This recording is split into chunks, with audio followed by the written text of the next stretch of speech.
What's up, guys? We are live. Welcome back to the Ange TV show, guys. Oh boy, do I have an amazing guest for you guys. I could see Brandon Santilli just holding his hands. He was dying for this. Seriously, guys. I've been waiting a while to invite this particular guest, guys. He's a very local voice and personality here in Montreal, guys, okay? He is your morning show radio host on Virgin Radio 95.9, none other than Mr. Cousin Vinny. Hey, Ange. Hey. Thanks for having me on, buddy. How you doing? Great. How are you? I'm great. Like I said, Vinny, it's a long time coming. I had you know when you have that top 100 list of people to invite? Thank you. Your name was shining over there, Cousin Vinny. And I said, you know what? Why not get somebody on the radio? Let's get a new perspective. You know, it's comedian this, comedian that. Let's go with somebody on the radio. You know. I'm glad you're having me on. I'm a fan of your show, so thanks for Thanks, cousin. And also, I'm a fan of your show as well. I watch it every morning in the car, guys. Go check out the show. It's amazing. It's Vinny, Shannon, and Adam Greenberg, guys. They have an amazing personality. There's also Shannon's life hacks. Hey, Vinny. Yeah, you like that? You've learned a lot. Okay, good. You learned quite a bit from Shannon, guys, I must say. Yeah. So, the burning question, Vinny Barrucco. Who is Cousin Vinny? Oh, okay. Well, as you said, I'm a radio host, so I host a morning show in Montreal on Virgin Radio. Yeah. I'm in my 15th year now of being on radio in Montreal, so I'm very fortunate for that. I'm also a voice artist as well. I do a lot of voice work from my home studio, which you see behind me. I do commercials and narrations and all different types of stuff all over the world, which is pretty cool. I'm also a DJ. I've been DJing my entire life. I've been do events, live events, emceeing, that kind of stuff. Wow. And that's pretty much it. That pretty much sums me up. Wow, you know what? I actually checked your on your Instagram, your website, and like I said, there was so many things that you do. I'm like, I can't remember all of this. You know what I mean? It was just like you DJ, which we're gonna talk about later. You did have this thing going on Instagram. We're gonna talk about that later, like I said. But before we get into that, let me give a quick shout out to Brandon Santilli, our producer. Ryu Cat is in the building from Japan. Mr. Mason Ingram is here as well. Raul, guys, welcome in. If you're new here, don't forget to like, comment, subscribe, and share out this wonderful video with your friends' friends, and other people. Now, Vinny, we all want to know, just like me, we want to know a bit more about your childhood. It's not something that we hear of every day. I'm not sure if you're a very closed person, so I'd like to know a bit more about your childhood, Vinny. So I'm very transparent, very, very open, always have been. So I grew up in a very, very crazy home. In Dorval. I was very fortunate to have parents who were quite lenient, believe it or not. And my brother started producing music at a very young age, and he went on to produce albums for MC Mario, who is well known in our city here. And now he does sound effects for movies, and he's done stuff with Bruce Willis, and he's done stuff with many different types of actors. My sister, who's a few years older than me, I'm the youngest, she was singing at a very young age. So she was singing like the soundtrack from The Bodyguard, and she was the lead role in a lot of plays, The Sound of Music, and so Jesus, it's a family affair. Yeah. And she was, and now she's a professional opera singer. She's a soprano. So growing up, I was very in awe of that, and I always wondered why I didn't get the musical talent, and I ended up kind of DJing and jumping on the microphone when I was DJing in my basement. And so we had a very, very, I was very fortunate to have a house that was very loose, very laissez-faire. Guys, go nuts. My mother used to think it was crazy, but my dad loved it. And I grew up with very understanding parents. That's good. And we were very fortunate of that because, I look back and if it wasn't for them, I wouldn't be where I am today. So it was a lot of craziness in my house with two siblings and DJing and producing music and opera singing all at the same time. And it all led us to our careers, which is pretty cool. Exactly. So that's great. You had a very supporting family, but it's interesting that they supported you, your childhood growing up. But I wonder if everybody supported you when it came to your career. Yeah. No. So, Really? well, some of my best friends, and I think it's just we're all raised different. I was like, some of my friends were very school. Mhm. If you don't get the degree and you don't, Vin, what do you mean you're not going to university this year? Are you sure? What are you going to do? Well, I want to try the broadcasting thing. Broadcasting? What are you talking about? Radio? Really? You're going to do that? I'm like, yeah. And that's, it's one of my best friends who became a doctor. I love him. It's just, Yeah. he sees things one way. And there was other people in my life because I wasn't in university. I was getting actually rejected a couple of years in a row. And Yeah. they're like, what are you doing with your life? You should just go into university and just, just take economics. And I was like, no, man, like, I know what I want. I'm just gonna go at it. And what's crazy is that I didn't have a plan B. I think that's why Really? I didn't take no for an answer. I kept rolling with it, man. I was like, this is it. Like, at the beginning it was tough, worked for free and was barely making it. And we're gonna definitely get into that. Mason said he grew up with very strict parents. By the way, shout out to Mason. What's up, Mason? He says, my mom wants me to go to college, get a degree, and become a doctor. Because that's what a lot of parents do. They want you to become those things that they're familiar with, and that's secure. I get it. I totally get it. It's just not in every one of us, right? Like, we're all different, and you don't really know your kids 100% and what they really want. So I think forcing your kid or like whatever guardian you are, forcing somebody to do something is definitely the wrong way. And I've been seeing it in the last 10 years. I think it's changing. Like, it's more go with what you're good at, go with what you believe in. Like, before it was, you got to get a degree, to make it, whatever. There was no plan B. Now there's a lot of social media content creators. There's a lot of different avenues, and the people that do take the leap.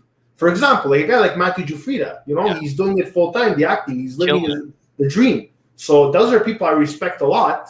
We all try things. We all try doing our own business. Sometimes it works, sometimes it doesn't. I always say you gotta stick to what's more like stable. You know what I mean?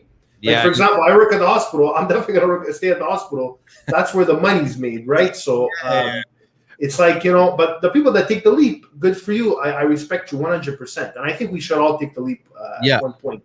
And you're right, Ange. And I think it's when we grew up, there was less opportunities. It was like, you're going to become a lawyer, a doctor, or you're going to become an accountant. But now, as we see with technology and all the content creation jobs there is out there, there's people making a living off YouTube. Right? Like, these kids who they come up with a crazy idea and then they're making a living. So I think as this new generation of parents are coming up, they're starting to understand that a little more. At least they should be. They should be aware of it, Yeah, exactly. So like I said, you got to go with your heart, guys. You know what I mean? That's what you got to do. So you were saying about your education, like, background. So did you actually finish college? Did you actually get into a program? I know you said you got rejected. Yeah, so after high school, I went to CEGEP. So in Quebec here, we have CEGEP. It's like a 2-year, 3-year program before high school and university. I don't think anybody else outside of Quebec even has that. I don't. No, probably not. No. Quite unique. So went to Dawson College, took social, which is a very basic program. And it took an extra year to complete it. Okay. Playing a lot of cards in the atrium and stuff like that, and almost didn't pass. But then wanted to give radio a shot. So I applied to communications. Got rejected because I slacked off a bit in CEGEP, and then they're like, no, you're not good enough. We only take about 25 people in the program. Okay. I said, all right, I'm going to apply again next year. I'm going to try to get an internship and then applied again and still didn't get it. Wow. So they were just looking at your grades, basically, right? That's it. They didn't even interview me. They didn't interview me at all. So I looked at Ryerson in Toronto. Yeah. I looked at Algonquin College, which is a community college in Ontario, which is fantastic. They have a great radio broadcasting program. A lot of guys across the country that you see on TV went there. Yeah. And I went and took the test, but it was all timed, and I didn't do good enough. I didn't make the top 20 or something. So now at this point, I'm discouraged. I'm like, maybe I'm not cut out for this career. What's going on? But we used to have a broadcasting school here in Montreal called the Montreal Radio and Television School back in the day. I don't know. It closed in 2012, and this was in 2005 or so. And I went with my brother. He took me, and there was nobody nobody had a good reputation coming out of that school. There was no big names or anything. So my brother said to me, he looked over to me and he said, "Vin, maybe you can be the guy that represents the school." And I said, "You're crazy." And then I I gave it a shot, and that was it. It clicked. I was there every day, worked for the school for the next 7 years, helped produce all the kids' demos, went there and taught, and that's basically how I started. Got an internship, and then it took off from there. Where did you get the internship? I started at Team 990, which was the all sports station. Yeah, which is TSN now. I interned for Mitch Melnick, who is a very well known afternoon guy in our city, and I used to go get his coffees. Give me a half decaf, half regular, and he used to throw change at me. And I used to work for free, so I'd work for free every day from 2 to 7, cutting up all his audio, hitting the streets. Loved it though, like you said, if you love it, it doesn't feel like work. And in the morning, I would go work with my buddies. We used to make tennis courts. I had to make some sort of money. And then at night, I'd go to UPS and unload trucks. But I'm like, I need my break. So I worked for free for 3-4 months, and then they started paying you a little bit by bit. And that's crazy. Vinny, I'm gonna be very honest with you. When it comes to like doing stuff for free for a while, especially when it comes with work related, I will never. I don't know. That's me. Like it depends. It depends what you're trying to get and everything. If it's a good opportunity, I get it. I never had to really go through the stage part there, but like I said, kudos to you, man. Like seriously, you hustled, and like I said, you weren't even getting paid. We have a few questions here. Ryocat says, and he's from Japan, by the way. He said, "And do you make music in broadcast radio in MTV?" He's saying, "Do you make videos for MTV?" That would be a dream. I would love that one day. He can do it for me one day or something. Exactly. And by the way, he loves anime, Ryocat. So if you I think it's cool. Well, we have Otaku-thon in Montreal. It's a big anime show at Place Bonaventure every year. It's really, really cool. It's a big deal. Brandon said, "Vinny, a DJ too. Do you DJ for Gold Star too?" No, not for Gold Star. I DJ'd for emceed for Marco Ferri a few times back in the day. But Gold Star is awesome in our city. Pascal and Luigi and all those guys. They're so talented. I know Pascal just got married, and exactly. They're great. But nothing for them. Mason, by the way, is an American. I believe he is from somewhere in the Boston area. I can't remember. Sorry, Mason. But he said, "Vinny, I know you're Canadian, but can I know your opinion on gun control?" Oh, gun control. Okay. Well, I know our rules are very different in Canada than in US, right? Sure. I mean, if you look at US, it's a little more free. But in Canada, I mean, look, I can't imagine having one, but I know there's people who are really trained on it and who actually take care of it properly. Yeah. So I don't know if you know how to handle one and you're trained, but other than that, there's a lot of people I think who have them who shouldn't. It's funny, Mason, that you brought it up because like I said a couple of days ago, we've had actually a triple murder not too far from my house. I live in RDP. Yeah. So it's pretty scary when you see things like that. I know. And for those of you that are not from Montreal, there was a triple murder in my neighborhood, and there's been a rash of shootings and stuff like that. So, and now the police are saying they're going to crack down on everything. So, I mean, we all have this. We're all against violence and gun control. So, Mason, if you wanted an answer, that's our answer on that. Like I said, it's a work in progress. Ryocat said, "Wait, are you working in mafia because Vinny is a mafia name?" Everybody's it's such the go-to name, eh? Like me, I know my cousin Vinny is gonna get up there. He's gonna hit a guy. Hey, watch out! No, I don't. I'm not in the mob, and if I was, I wouldn't tell you anyways. Exactly. I'd be lying. But you know what's funny? When you type cousin Vinny, you get Joe Pesci all the time. Well, that's where the name. That's where the name came from. Oh, right now. Okay. Yeah, it was inspired by the movie. Oh my God! You say he's from North Carolina, and did you know that it's legal to own a tank and even drive it on the streets in the UK and the US? Crazy! Wow. I didn't know that, man. I did not know that, dude. Definitely not. I love these comments. Yeah, these are amazing comments, guys. Keep it up. But Vinny, so to continue with the storyline here, sure. You did had to deal with something early on in life, and your father passed away at a young age. I want to know, because I didn't experience it. I have like friends, cousins, a lot of people that I know that lost their father at a young age, and I'm gonna say this right now. I'm 29 years old, guys. I still live with my parents, and let me tell you, up until today, if I didn't have my parents around, especially my father, I don't know where I'd be. So my question to you is, how did you deal with the loss of your father at such a young age? Well, I'll tell you one thing. It was obviously unexpected. I was 20 years old, and he got hit by a car in front of our house by a driver. It was about 6:30 at night, and believe it or not, today is the 17th anniversary, August 4th. Ironically, that I'm on your show and we're talking about it. He ended up being in the hospital. He got brain damage, and he was in the hospital for 7 weeks. He died on September 26th, and the worst part was, Ange, is that when we went to see him, he didn't know who we were because the way his head hit the window, he damaged his brain. So when he would see us in the hospital, he would look at us and he would kind of be like, "Who are you?" And we'd ask him, "What year is it, Dad?" And he'd be like, "1986," and he didn't know, what was going on. And at one point, I thought he was coming around, and he said, "Hey, big guy," and he gave me a high five. And but my mom warned me because she's a nurse, and she's like, "Listen, sometimes when it gets better, it gets worse. So be prepared for that."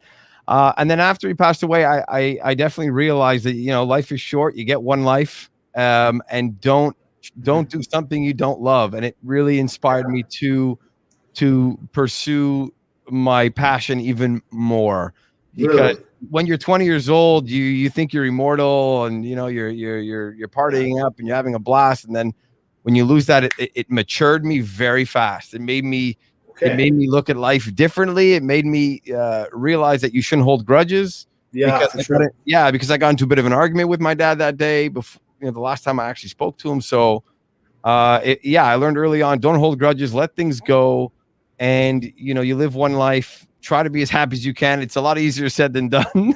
But I try to think of that. My dad was a positive guy. He used to read Vincent Price, Power of Positive Thinking. He used to read that a lot.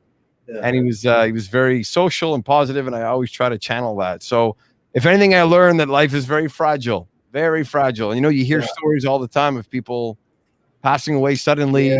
It's crazy. Heartbreaking. It's heartbreaking. Yeah. So eventually you ended up going to work in Kahnawake. Yeah. Which is interesting. That I didn't know. That's something you told me that was new. So how was it? How was it working in Kahnawake at the time? How did it improve yourself? So Kahnawake, it's a native reserve outside of Montreal. It's about 20 minutes. And it's about 5,000. We call them Kahnawake who are Mohawk from just outside Montreal. It's just a bridge away. Yeah. And there was an opportunity there because it was a radio station. So I applied and they accepted me. And going in there, it was tough because it's basically a bunch of people, their own kind. And when they see you coming in as it's just, they used to call me the white guy. Really? Going back 15 years and they weren't exactly the friendliest at the beginning. Yeah. But man, did I learn so much about their culture. I learned so much about the community, incredible people.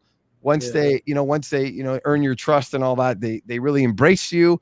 And it taught me to have thick skin because they're a community who they don't take any bullshit. Really? They're straight shooters. They don't like you. They don't fake it. And they're very real. So I ended up becoming a manager there and had to run a radio station. I had to DJ and MC weddings, country music, which I knew nothing about on the weekend, but I was spending literally every day there. Became good friends with people. I used to crash on their couches and stuff. And I learned, oh man, did I learn a lot. So it definitely made me stronger. I got there at 22 and left at 25. So those were some peak years in my life when I definitely learned everything about radio too, because I was a program director. I did the afternoon show. I wrote and produced all the commercials. I ran a staff. I sold commercials. I did news when I had to, sports, hosted a talk show, hosted a country music show. You name it, I did it. You had no choice because people would call in sick at the last second, and you just had that was all in Kahnawake. You DJ'd in Kahnawake. Wow. Everything. Going back to 2006, 2007, 8, 9. Guys, just for the people that are not from Montreal, Kahnawake is a native reserve.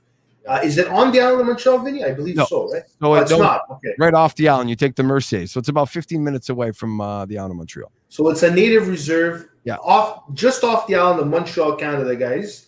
And Vinny worked there. So imagine, he just came in there like a newcomer, and he said he had the time of his life. And Vinny, I have a question for you. If you go back to Kahnawake, do they know who you are? Yeah, because I definitely got to know a lot of people in the community. As a matter of fact, they just had a few radiothons for a new building back in 2014, and they just celebrated their 40th anniversary March 31st of this year. So I called into the station, and if there wasn't a pandemic, I definitely would have went and said hi to everybody. Very small community. It's cool because, well, good and bad, I guess. Like let's say you're dating somebody and then you break up with them. There's like one bank, so you go to the bank and you're like, oh shit. Okay, so that's awkward. Yeah. Like everywhere you go, there's like a couple cafes, one dipper. It's like you run into the same people all the time. But it was awesome because they have such a sense of community. It was small. I love that so much. And doing radio in a community like that, it's powerful. You make such an impact. Sure. I just want to go through some of the comments here. Michael Anchor says, I sympathize with you, Vinny. I am 17. My dad died when I was 7. Last week would have been his 65th birthday. So sorry. Yeah. So sorry. Dario Vitale, I think he's from either Saint Laurent or RDP. He said, he's from Saint Laurent. My Saint Laurent hometown brother. So I lived in Saint Laurent for 7 years. So that's maybe why he said that. I lived there. I lived in Saint Laurent for a while. I loved it. It's great. But now Mason's asking what your religion is. Catholic. Catholic. Okay. Yeah. He also says he doesn't take any BS. Okay. Good stuff, Mason. That's awesome, buddy. So, Vinny, like I said, we were talking about the loss of your father. You did run into another, let's say, rut. You had to deal with divorce. Yeah. So a lot of people don't know. Like, I just thought your current wife, Tina, is your wife. And I didn't know. I had no idea, honestly. So how did you recover from that divorce of your first marriage? So again, these are all learning curves in life, right? You try something, and then at the time you think it's the right thing, and then as time goes on, you realize maybe it's not the best for you. So yeah, I was married to an ex of mine for 2 years. We were together for 7, and we didn't have any children. And I'm thankful for that because it made things easier to part ways. And we actually left on great terms, which was good. But I definitely came out a better person. For those of you who have been through it, or maybe you've been through a big breakup, when you break up, you think it's the end of the world, and you start really thinking like, oh my God, you go into a bit of a dark place. I didn't want to see anybody. I stayed home. It was January. It was cold. I went back and lived with my mother for a little while, and I was just extremely unhappy. But then when I met my current wife, Tina, not too long after, did not expect it at all. Didn't even want to go anywhere. I got forced to go to a party. We met, and then it just all made sense. And I said, this is how I'm supposed to feel. I didn't feel that way before for 7 years. And I almost felt it instantly when I met my wife, Tina, and it just felt right. If anything, I've learned, Ange, we got to follow the damn gut. A lot of times we know what the right thing is, but we don't really listen to the little voices inside your head. Exactly. They're there. They're kind of telling you. So if anything, it made me stronger, but I honestly have no regrets. And I like I said, we're on good terms. You have to be when you go through a legal process like that. You have no choice. But it's been a blessing. Yeah, we got some input here. Michael, he's from the UK. He's saying, Ange, can you ask Vinny? Hi, Vinny. I would like to be a guest on your radio show. Is there any chance I could be a guest? Like, he's asking if he could call in, basically. Well, does he make music? Is he Michael Anchor's music? Yeah, he does make music. Yeah. If you're an artist, I don't see it's definitely not impossible. Because I've been trying to push our station too to try to expand and see what kind of artists out there, if we can do some sort of a spotlight show on local talent, but also other talent across the world. So yeah, it's not impossible, man. Maybe we can make that happen. Railcat's asking, what's your favorite song? like current song, or no, I guess maybe all time. Current. Oh, all time. Oh man, that is a tough question. I'm a Backstreet Boy fan. I know. Me too, bro. Me too. You are. Eh? So anything Backstreet Boys, like everybody, I want it that way. That type of stuff just gets me, man, every time. Yeah. Mason wants to know your opinion on Jake Paul. You know who he is, right? Remind me who he is. Okay, he's a YouTuber. He's an American YouTuber. Yeah. He basically boxes people that he shouldn't be boxing. The guy who does all those like dumb he does stunts or Yeah, kind of like him and his brother Logan Paul. They do like they're big American YouTubers. Okay. I don't know enough about him to have like a big opinion on him, but man, look, I guess he has a lot of followers, right? If Yeah, people he are talking does. about him. Yeah. Bobby's in the building. What's up? Robert Bobby? D'Alessio, good friend of mine. How are you? He says, hi, cousin Vinny. Love you. Thanks, Bobby. Mason, more than 50% of marriages end up in divorce. You're absolutely correct. Mason's Mason says something. You don't have to answer that, though. Bobby said, I got divorced after 30 years. She did me a favor. I have a great new girl. You see, it doesn't matter how old you are. You could be 20, 30, 50, and maybe you weren't with the right person, right? So, good stuff. Yeah, exactly. Ron said Ange Street Boys. I like that's got a nice ring to it. Oh, my God. Ange So getting on to the radio career, Vinny. So how did you get started in radio? Oh, man. Well, like I said before, I was at home, and I was just screwing around and with a microphone and DJing and stuff like that. And my brother, as I mentioned, was already a producer, so he had a studio, and he'd make me go in there and just practice a little bit. And he's like, Vin, come on, man, try it, blah blah blah. So I'd go in there and I would just screw around, and I'd call my mom's voicemail. Back then, I don't know if it's still the same with voicemail. I'm not up to speed on voicemail as much anymore. I used to leave like 2-minute voicemails, and at one point I left like 63 messages on our voicemail. My mom was so pissed. And then I'm like, I got to try this radio thing. And sure enough, so I signed up to the broadcasting school, and I noticed, and if anything, if I can give some words of wisdom here, when I signed up for the radio school, I was the only student in my class who stayed after hours, who got there early, who went on off days, who asked my teacher for advice. And I was really, really gung-ho about it. I wanted it. You were a good kid, basically. Yeah, but I wanted it. I wanted to be better because I knew I needed work. And he would tell me things that pissed me off, but I'd go back in the studio and I would try it again and try it again. And then I interned at Team 990, went to K103. So when I was in Kahnawake for 3 years, getting to Virgin Radio, I basically harassed the boss. I emailed them. I left voicemails. I showed up one time. I met up with them for a Tim. Did you bring him a coffee? Yeah, well, we went for coffee, and he told me, I got nothing for you, kid. I'm like, are you sure? And when he told me no, I went home and I took 7 hours. I produced a demo that was 90 seconds, and I sent it to him. I said, thanks for today. I'm going to change your mind one day. And he's like, okay, we'll see.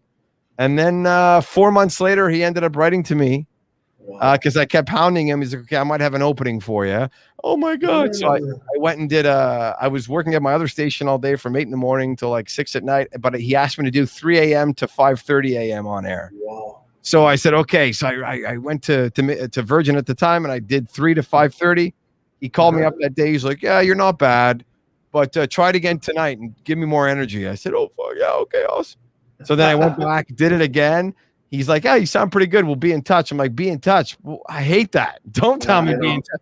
So then a couple of weeks went by. I'm like, come on. You got to have something. And then sure enough, an overnight position opened.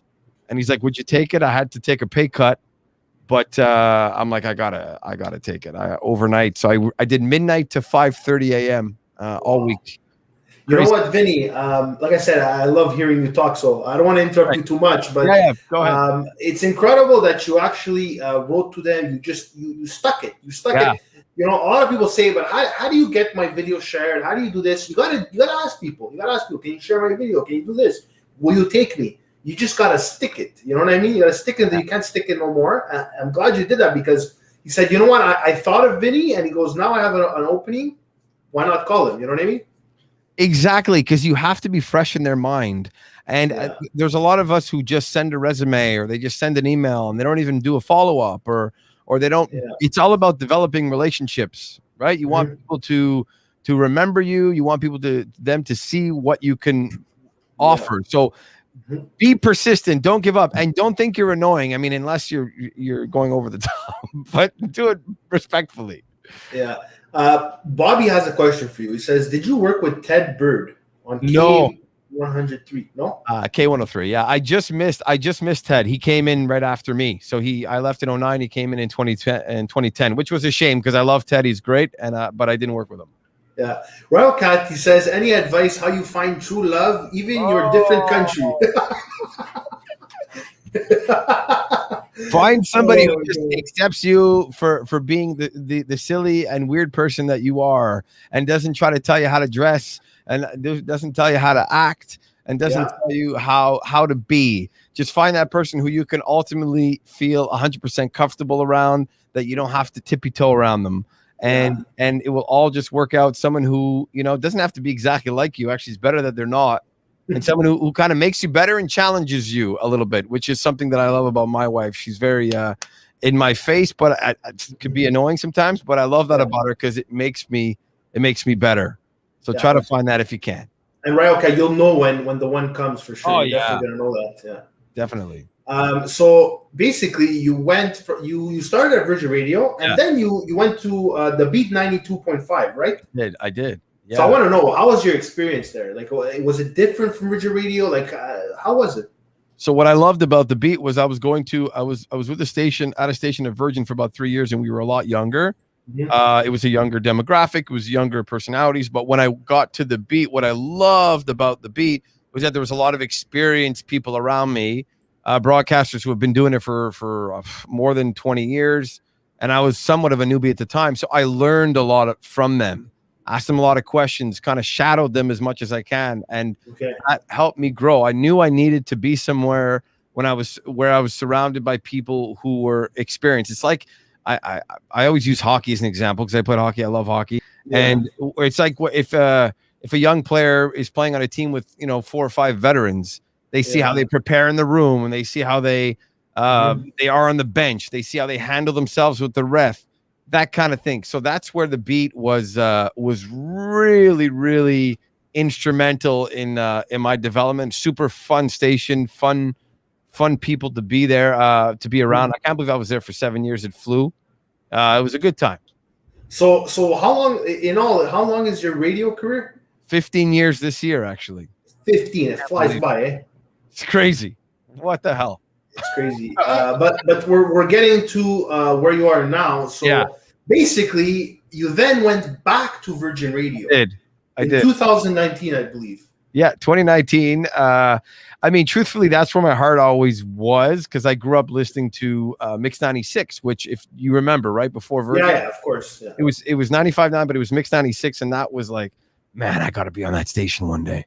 I got to be on this. So when I got on the station, I was super grateful and I was super happy and everything. But then I wanted to go to the Beat to learn a little more. And then getting back to Virgin was definitely on my radar at some point, because I wanted to be back where my heart was. I also wanted to be in a building with other English opportunities like CJD and Shom and TSN. I didn't have those opportunities at the other spot. So getting back and being fortunate enough to host the morning show was an awesome opportunity that I couldn't pass up. Was it honestly a surprise when you got the call or you found out? Was it a surprise to you?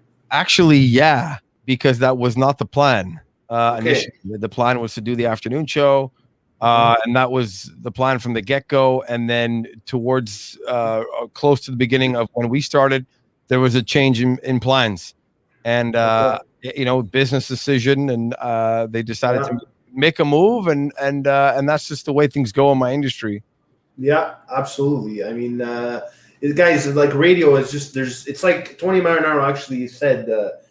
Everybody knows there's not many spots in radio. No, you either have it, you don't. The next day tomorrow could be the end of it. You know what I mean? So it's like crazy. Live in the day, live in the moment. You know what I mean? Do it, like I said, do what you love. Most people don't have a backup plan. Like when you're doing something that you just love and it's your job, and it's like you don't think like, okay, what if something happens? I'll go here. Usually, you just do what you got to do, and then you figure it out later, right? Pretty much. But now it's funny because I never had the plan B. I'm like, I want this, and I think that's what got me opportunities, because I was like, oh my God, no one's hiring me now, but I'm gonna hound them. I'm gonna go. But now being in it for 15 years and seeing how things are changing, like I feel like the industry's changing, things are becoming more digital. I have 2 young kids under the age of 3. I'm married. I have a house. Now I'm starting to think of like, okay, I got to save money. I gotta do what I can just in case. I gotta be a little prepared. You never know. Right? Yeah, guys, I just want to say something. Vinny is a voice actor. He does. If you guys need any, if you need a voice actor for something, you got to go with Vinny. The guy, he does commercials. When you hear the voice on Virgin, it's actually his voice. So Ryocat actually loves voice actors. But we were talking about radio changing. Radio changed a lot. I mean, it's funny because when COVID started, I remember you saying on the radio, we are the hosts of the COVID era. Yeah. Right? So you figured, okay, we're in it for the COVID era, which is, radio, it changed so much. Before, people at home, they would have their speakers on, not their speakers, but their telecoms. So I don't know what you call it. What do you call it? Yeah, well, they would have things on the wall that like it. Oh, speakers. Yeah. Anyways, they would have it on like the radio all day. Like they would listen to it. Like there was no internet, wasn't really the thing. Like it was like radio. Now it's a different story. There's like Instagram content, there's YouTube content, there's TikTok. It changed so much, and but at the end of the day, like in the morning when you're in your car, what are you gonna do? You're gonna listen to the radio, right? Well, see, the thing is now it has changed so much, Ange. And here's the thing.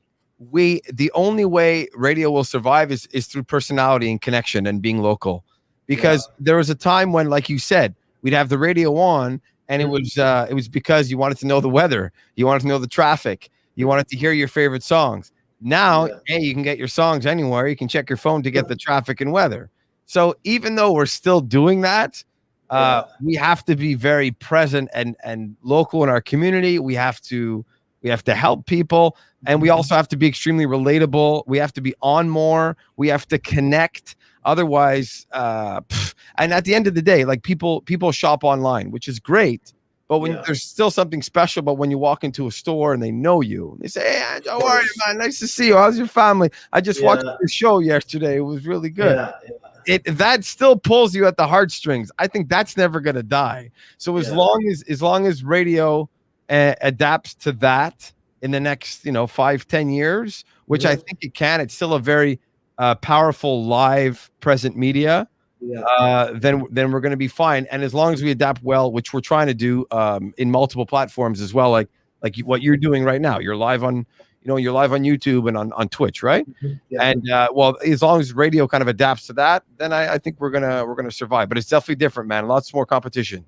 It is very different. Like I said, you're right. Lots of competition. So what qualities make a successful broadcaster? Well, it's a lot of the qualities that I think make successful content creators. Like for instance, you had Matthew Giuffrida on not too long ago, who I love. I think he's so great.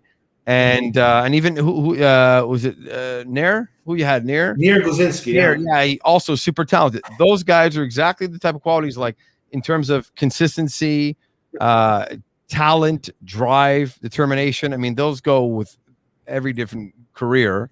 And in broadcasting, it's the same thing. You have to be, and those guys, they're fearless. They're the types of guys who put themselves out there, and they know there's going to be some people who, might not like them or think they're stupid or ridiculous or silly, but they don't care because they love it.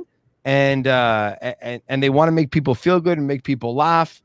It's the same thing in broadcasting, man. You got to be confident. You got to be fearless. You got to put yourself out there. You got to say, you know what? Some people are not going to like me. So be it. And you just got to keep trying. And eventually the doors are going to open, and you'll see great things are going to happen. If you really want it bad, and you got to practice. Practice makes perfect. And people don't know this, especially about me, because I mean I never really talk about it much. There was a time when I used to say no. I literally would listen to myself over and over and over again. I was, why the hell am I saying that? What can I do to be better? This was early on in my career, and I still listen to myself, not every day, but I still listen to myself, and I say, I can be better.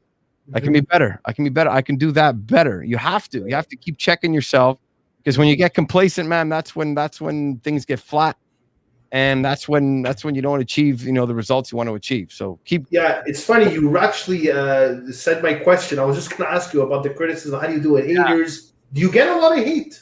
So when we took on the new show, obviously, for those who don't know, there was a previous show that was on there for like a week before, for on like 7 years, and they got turfed a week before. So when we came on, that was a very shocking thing to a lot of people. So we got put in a situation where it was like, oh man. So a lot of that was tough to acknowledge because it felt like a hurricane. But now things have gotten a lot better. But there is the odd thing here and there, and I gotta give my co-host Shannon King credit on this one. She is the ultimate person at dealing with a text or a comment that criticizes you. She'll call them up and she'll charm them, and she'll kind of convert them, be like, what's wrong? What was it? I think this was a misunderstanding. And eventually they come around, and she's done it a couple times. She's made me better at it too, in terms of even how to respond to to a comment. And it's easy to say ignore it, but at the same time you want to kind of dive deeper, and you want to say, what don't you like? Why don't you like it? Is it something we can change? Did I offend you? Because I didn't mean to. So we kind of deal with it head on, or at least we have. That's great. Yeah. It's a a ballsy thing to do, but usually, and at all times, it usually ends well. So, Vinny, you said it so perfectly. Like I said, you're starting off. There was a show, there was personalities, and then you're a new personality come in, and then you gotta bear the brunt, right? Like, but it's something you gotta just do as a professional. And it's not easy. It's not easy being judged just when you start. Oh yeah. So like I said, kudos to you, and the fact that you're able to take criticism. You don't just divide everybody, right? It's not like, oh, they don't like me. There's something that they want to criticize about. Okay, screw that. No. It's like, okay, what did I do wrong? Like, what's up? How are you? Whatever. And then people come around. They start to rationalize, right? Yeah, especially if they're not familiar with you, right? So, there's a lot of people who don't like change. So if they have a routine in life and all of a sudden you're interrupting that routine, they're going to be like instantly pissed off at you right off the bat. You can be the nicest person in the world, but they don't care. But we've gotten calls, there was a few people who called us 6 months, 8 months in and said, you know what, I want to say sorry to you because I didn't give you, there was a few people who said, I want to say sorry to you because we didn't give you a fair shot. It's just, we were upset at the time. And I'm like, we totally get it. We totally understand what you were going through. We totally get it. So, it just takes time. You got to be familiar with someone, right? It's normal. So you mentioned Shannon, who's one of your co-hosts. Adam is also another one of your co-hosts. I just want to show people the picture of them. This is Vinny, Shannon, and Adam, guys. So those are your co-hosts. So I want to know, how is it working with those two people? It is the most fun I've had in my career by a mile, and I've been in this business for 15 years. If you're doing a morning show, you really need to like who you're with. It is very important. If you're waking up at 4 a.m. and you're in a room together every day for 4 hours a day, and you got to be creative, you got to be funny. And the relationships I've developed with Shannon and Adam, man, we're literally like siblings. They always call me the older brother, and Adam's the middle child, and Shannon's like the young sister. And we joke, we poke fun at each other. We constantly have fun, but we know how to work and do the job. But at the same time, we respect each other. And when things come up that need to be addressed, we just address it. We address it in a respectful way. And I've been in situations where that wasn't the case, when I've when I didn't handle things before as well, but I've learned to become less emotional, more business oriented when I had to, and we all just understand each other. There's like a natural chemistry. They asked about somebody asked about finding love before. It's the same thing. The reality is I'm 37 now, and I'm starting to learn these things. There's certain things you just click with some people, and some people you don't, and you just like you have instant chemistry with people, and other people you don't. There's like an energy that it's an intangible, but it's there. And as you get older, you start to recognize it more. And with those two, it was pretty instant. But even over 6 months and a year, now 2 years actually coming up, it's so good. And I can't wait. I'm just looking more forward to the future, and greater things are going to happen. So I love working with them every day. Wow, that's it's good. Like I said, it's good that you get along with your co-hosts. You guys have chemistry, which is really important.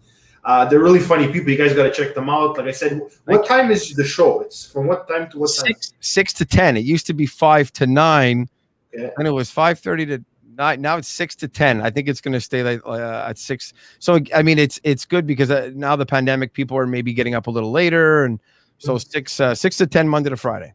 6 to 10 Monday to Friday, guys. Don't forget to go follow Cousin Vinny on Instagram. Check out his website, see what he does. He has a lot of funny stuff on Instagram. He has a couple of TikToks that went viral, right? Yeah. So the TikTok, if you those of you who know TikTok, if you stay in a niche, it's about staying in a niche. So now I do all relationship stuff because I have a podcast with my wife, and a lot of the TikTok videos are just poking fun at her and poking fun at everyday relationship stuff, and it's working so far. Christopher Dupree, shout out to you. He said, "Love these guys. They make my 20-minute drive better." Thank you, Christoph. Appreciate it. Mason said the chances of me becoming a person on a podcast or radio are the chances of Ange moving out of his parents' house. I like this guy Mason, man. Yeah. But you know what's funny, guys? I don't know if I actually announced it, but the Ange TV show is moving. I'm moving in with my girlfriend in November 1st. So like I said, we're gonna have a whole new location. We're gonna retire some sweaters here. Some of the viewers. So how do your parents feel? How do your parents feel about you leaving? Not so good, man. Yeah. They're not too happy that I'm leaving, but it's time. For sure. There comes a time in a man's life. Yeah, you know. You know the spiel. I'm sure your parents were the same, Vinny, right? Yeah. Congrats, though, man. You're going to love it. There's going to be some adjustments at the beginning. You're going to see. You need to get to know each other. Give it a bit of time, okay? Yeah. So, Vinny, who inspires you? There's got to be some. Me, it's like Larry King is like someone who really inspires me. Mm-hmm. But for you, who's somebody that inspires you? Man. Maybe not as much anymore, but at one point, because I don't know if he's still as good, but Jimmy Fallon, I was always a fan of what he was doing at one point with the type of shows he was doing, type of comedy. I remember David Letterman, he was like the master. Conan O'Brien, such a fan of his. I'm a fan of even not necessarily radio people, but like Sebastian Maniscalco. You know what I like about him? It's the way he's authentic, the way he talks about his life, the way he's observant. All that stuff applies to what we do on the radio, and just that real stuff that he brings. Being of course an Italian is Italian background, but his wife's so different than him, and all these little things happen, and he's such an inspiration. I was lucky enough to talk to him a few times. Really? Conan O'Brien, love, and Howard Stern for a long time. When I get a chance, I try to listen to him. He's changed a lot now. Okay. But those are people who have definitely inspired me in the business. And locally, Cat Spencer, who was somebody I always looked up to, a friend of mine and a mentor in the radio world. Just the way he carries himself, the way he respects everybody. Doesn't matter who you are, and the way he, his reputation. And I've always looked up to how he is as a person and on air too. Interesting. So there's another aspect to this. I mean, now you got two little ones. I do, yeah. Everybody says when you get kids, your life changes. So how has fatherhood changed your life? Oh man, look at deep questions today. I like this. It's it definitely changes you. It brings out a part of you that you didn't even know existed. I think, which is really cool. There's a fear, right? Because I wasn't even the best with kids before I had children. I have a brother and a sister. They both have 2 kids each, and I would hold one of their babies, but I'd be nervous as hell. And then when my wife got pregnant for the first time, I'm like, oh shit, man, how am I gonna know how to do this? But there's just something when it's your own child and you see them go through the little stages of crawling and walking and talking and how they smile at you, and it really is true. You could be having the shittiest day in the world, but when you put them to bed, like before we jumped on, I put my 3-year-old to bed, and she just smiled, and I kissed her, and then you're like, man, all is good in the world, man. Like it. So it does change you. It gives you a bit of perspective, and you realize that you just want to do things for them, and you start. It makes me work. It almost made me now even work harder because I'm thinking like I want them to be okay. Plus, also got to pay for daycare and education and all their toys and all that crap. But at the same time, I want them to be, set up well. I want them to have a good life. I want them to have a better life than I did. I still want them to work hard and do what they want, but at the same time, you really want to prepare for them. So it definitely, it changes you, man. And if it ever happens to you, God bless you. You'll see. So there's another part to this. You also have a podcast. You're a podcaster. Yeah. Which is like, it seems to be everybody right now. But tell me about your podcast, Marriage in the Fast Lane. It's with your wife, right? It's with my wife, Tina. So during the pandemic, we weren't allowed to see anybody, and a lot of people were doing virtual interviews, which was cool and all. But I'm fortunate enough to be with a wife who's very extroverted, very social, has no issues grabbing a microphone, talking. So I bought a bunch of new equipment in my studio to do voice work, as you mentioned, and I'm like, I want to dabble in this podcast thing. It's really cool. This is. But then I'm like, what can I talk about? What am I going to talk about? Radio? I'm like, I don't know. Interview celebrities, man. I'm like, whatever. So I'm like, I want to do something that's relatable, something that I enjoy talking about. So my wife and I have very unique stories. She was about to have a big Italian wedding, and more than 300 people at her wedding. 9 days before, he dumped her. Get out of here. So we ended up talking about that on the podcast. I was, like we mentioned before, I had a short marriage, and everybody wanted to know what happened. Why'd you get divorced? What the hell? You were together for 7 years, and all of a sudden you shocked the world and you get divorced. So that's why we called it Marriage in the Fast Lane, because we met in February. We bought a house in April. Crazy, eh? We went and booked the halls. We didn't tell our parents or anything. Went to book the hall for the wedding on July 1st for the following year. Then we moved in I proposed in September. We moved in October, had the wedding in February. So all in 1 year. We met. We did everything fast. I was still waiting for my divorce papers from the. Oh my God. Anyway, so at first we started telling our stories, the first few episodes, and everyone's like, "Man, it's really interesting." And then we started talking about relatable marriage stuff that just happens in your house, in your life, and not just marriage, but in relationships. All those things that are very taboo that nobody wants to talk about. The stupid fights. Like we've literally had like arguments on the podcast. Because we don't try to plan it too much. It's like, okay, look, we're going to talk about that issue that happened yesterday. Let's turn the mics on. And sure enough, it's been a success. We've done 38 episodes, and we have season 2 coming at the end of the month. So we're looking for that. Interesting. We have a question from Dario. He says, did you ever meet Freeway Frank and Natasha? How did you deal with the whole situation with the position takeover? So obviously I knew Frank and Natasha before. We worked together. Yeah. So when I worked at Virgin the first time, Frank and Natasha were doing the show for a few months.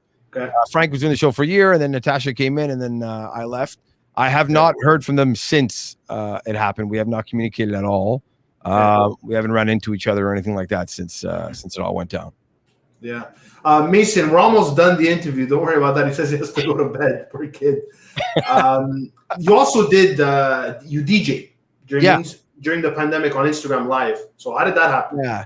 You know what? We were all stuck to our houses, right? Like, what the hell we're going to do? And there I was just DJing at home all the time, playing music. It's what I do as a hobby when I don't have anything to do or nowhere to go or whatever, because I have a studio here. And then I found out a way to hook it up live to my phone. I'm like, well, let me just jump on live. What's the worst that could happen? They blocked me. Screw you. And you went live with Virgin Radio, right? It wasn't. No, I only went on my page. On my page.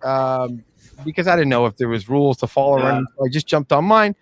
I was playing stuff like Zombie Nation and Sandstorm and 90-0, and everyone's like, "Oh my God, you gotta do it again!" So my co-host came up with a Shannon or Adam, I forget. I think it was Shannon. She goes, "Why don't you call it Stay Any with Cousin Vinny?" I was like, "Oh, we got a name." So then we started doing, I'm like, okay, Saturday night 8:30, and people just said it made them feel good. It made them dance in their kitchens and in their basements, and I was like, man, I am making other people feel good from my damn house. Like, this is. Do we realize what kind of a weird world we're living in? We're told we can't leave, but we're all partying together on a screen. So it was awesome. I want to bring it back at some point, but now you should, bro. Like, honestly, like I was like, wow. Like, there was a couple of people I was watching, like Gold Star I was watching. Yeah. Well, DJ, I think it was just Gold Star and you, but even when you would come out, I was like, wow, that's really interesting. I saw your neighbors dancing and like that. Yeah. We tried to make it different. We tried to I told my wife, like, move the camera a little bit, like I want a bit of motion. I don't want just a still cam staring at me from a corner of a room. That's boring. And I have a bit, I've experience on the microphone, and so at least I can use that to my advantage when I want to kind of connect with people. And it's awesome, man. The comments come up, and what do you want to hear? But then Instagram knew what was happening, and then they got all strict, right? Like, oh yeah, we don't like lives anymore. It's copyright, and it's because of the songs. The songs. But if you pitch songs a little lower or higher, or you add sound effects, or you play remixes. You find ways to beat the algorithm. So if you make it short, they won't bother you. With exactly. As soon as you do it long, they cut you off. Like little short mixes. So I was trying to do that, but then sometimes I still got cut off. Sometimes I didn't. Yeah. So your most memorable moment of your career, Vinny? Oh man. Well, look, first of all, getting to Virgin the first time to me was, I mean, to me, that I'll never forget that moment when I cracked the mic for the first time. Was like, wow. I'll give you a few. Like when I went to the beat at the time, we did a beat bash. We were 1,500 people at Club Metropolis, partying it up for their first year anniversary. That was awesome. So lucky I get to meet so many people, meet artists too. I'm a huge Sean Paul fan. I love Sean Paul. He is the greatest. I love him. And when they told me, hey, you can interview Sean Paul, I said, shut up. Are you serious? I didn't know what to expect. I went there. He was like the nicest guy in the world. And I was so nervous. I forgot to hit record. Three quarters in, I'm like, shit.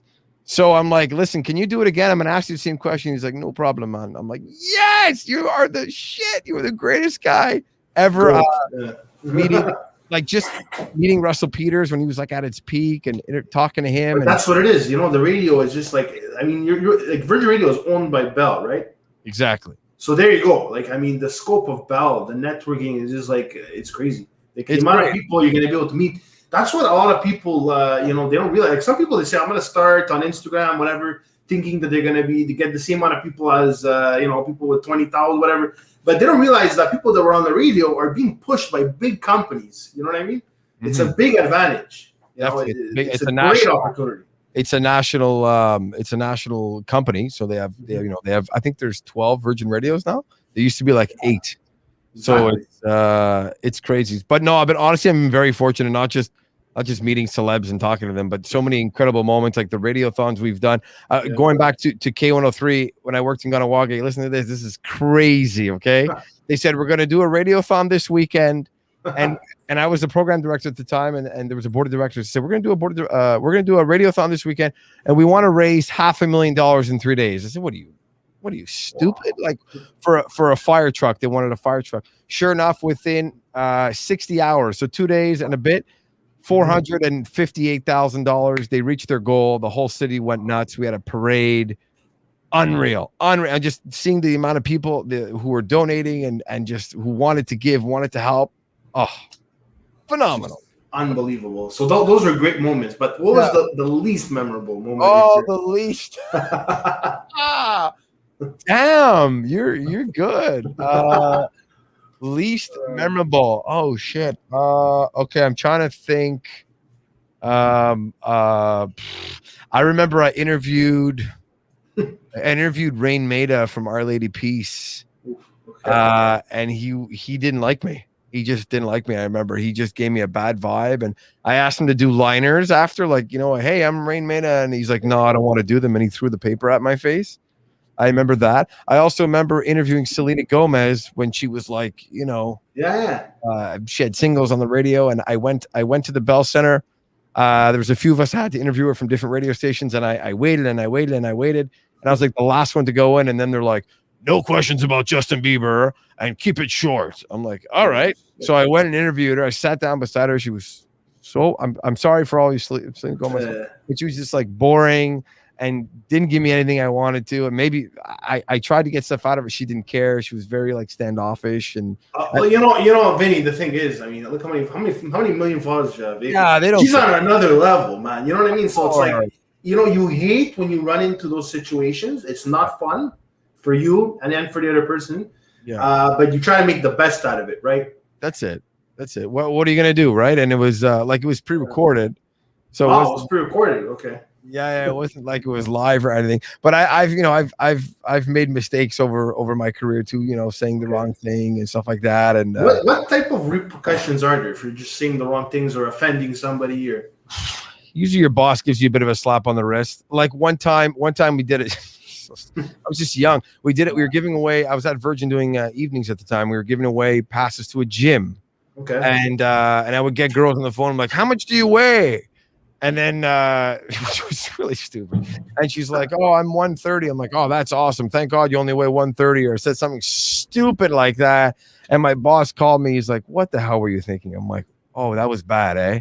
And you realize in that moment, you're like, "That was really stupid." Wow. He's like, but is there people that call in to complain? They send the email. Like, how does that work? Well, now you get texts when you say things that are, now every time we talk about vaccinations or anything like that, usually there's people out of the woodwork, or even when we mentioned Donald Trump when the election was going on, people, there's certain things that you touch on, especially in Quebec when you touch on anything political or anything, about language. There's always a bit of that backlash. Usually it's text messages. Usually.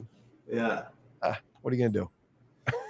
Vinny, Brandon said, Vinny, how was the Royal Mount 90s party? Incredible. Absolutely incredible. The Royal Mount's a new outdoor venue in Montreal. Well, it's mostly outdoor and there's an indoor part, but it's an outdoor venue in like the middle of our city, and they decided to have a 90s party, and it was just like pure 90s music. Really? And my wife and I, oh man, I hope they do another one. I'll let you know. And it was just, we danced all night. It was really, really awesome. Hope they do it again. Wow. Because I went to the Royal Mount Theater. Is that where they do it? Yeah, exactly. So, but they built a new, like, if you go down the street, they took land. It was basically just grass, and they built this brand new, beautiful, like, garden venue. It's really awesome. Really, really cool. Awesome. Dario said, Rain Maida, is that how I'm saying it right? Yeah, Rain Maida, yeah. Rain Maida act like that back in the days when they were barely known outside of Canada. Really showed attitude. Yeah. It's unfortunate. Maybe he was just having a bad day. Honestly, I don't hold it against him. But it's when you meet these people once in your life, and you know who they are, and you've listened to their music from Our Lady Peace. And I remember my brother had the album when we were younger, and it's just it just sucks because that stays with you your entire life. And now I tell that story, and it's been like 12 years. So I feel bad, I'm sure he's not a terrible person. But most people, let's say celebrities that you have to interview, most of them are cold, or like some of them are just really chill, and like, is it most of them, let's say, keep it short, or? Yeah, no, most of them are good. Most of them are good. Like, I think Selena Gomez, to her defense, she was really young. She was like, she was like 18 at the time. But I've met guys like Russell Peters, or I remember Lionel Richie. I got to introduce his show at Place des Arts. He was like the nicest guy in the world. Wow. I told you, Sean Paul, Adam Lambert was just super nice. Most of them know how to play the game because they know that it's gonna. They want you to like them because they want you to air more of their interview. So of course, right? So most of them do it properly. It depends on the situation. Sometimes because the thing is, sometimes they're paid to do a certain amount of interviews. True. It depends their mood. There's just so many things. Sometimes I don't know, maybe their privacy was invaded recently with paparazzi and God knows what. So what I mean? It depends where you catch them, how you catch them. But we could all agree, Vinny, that when you interview someone or he's a nice guy, that he's very easygoing, it's always going to be easier, right? Yeah. Than someone out of the blue, especially with a big following, very high profile, Yeah. Usually they understand the game. They know how it works, and you learn, or you just have to, you have to deal with it in that time. You have no choice. It comes with experience. You know what I mean? You gotta, do, like, before you're gonna reach out to go get 50 Cent, or okay, maybe that's a bad example, but like whatever. Anybody that's hot right now, The Weeknd, whatever. Interview quite a bit of people before you get to that level because they're expecting a certain level of professionalism. A couple are coming to mind now. I remember I interviewed Nelly. Oh yeah. And Nelly was he was big in like the early 2000s, and those remember Hot in Here and all that, Grammar. And then it was like 2010, he was coming back, so he was doing a smaller show at the Bell Center. And I remember he called. They're like, "You got to talk to Nelly, man." I'm like, "No way, I was a big fan." And like, "Hey, Nelly, what's up, man?" He's like, "You coming to my show?" I'm like, "Yeah, I'm gonna try, man." He's like, "No, seriously, come to my show." I'm like, "So listen, tell me about your new album." He's like, "You bringing your girl?" I'm like, "I don't know, man." He's like, "Bring your girl, man." And then he hangs up. What? I was like, oh my God, that's crazy, man. Did you end up going to his show? No. Wait. Was he offered to pay it? To pay the tickets? Well, I guess if I asked, maybe the labels, when you do them a favor, sometimes they do a favor for you, Because I thought he was offering you to go to the show. Okay. I mean, I guess, but he probably would have got off the phone and like forgot who I was, Yeah, exactly. I remember another time. Okay, I don't know if sorry, I'm bringing up all these. I interviewed Mike the Situation once when he was on Jersey Shore. Yeah. And his manager gets on and he goes, "Don't mention the show." What do you mean? What the hell? I thought he was supposed to talk about. Exactly, because he was going to be at a club in Montreal. It was Jet Nightclub. Yeah, I remember, yeah. Yeah. I remember like 10 years ago. And I'm like, what are you talking? He's like, don't mention the show, man. I swear.